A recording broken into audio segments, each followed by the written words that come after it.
Signs that you're working for an amazing company, part one. First, let's start with culture. I think amazing companies champion psychological safety. And that is all of their employees know that they can easily speak up. They can challenge other people's ideas and they can ask questions in any meeting, not because they don't know the answer, but because they want to get things right.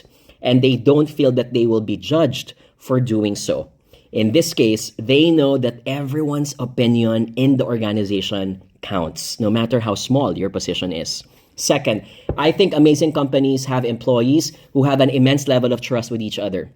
And that is, they relentlessly share information with each other. They don't hide it from one another because they know that someone's success is also going to lead to their success.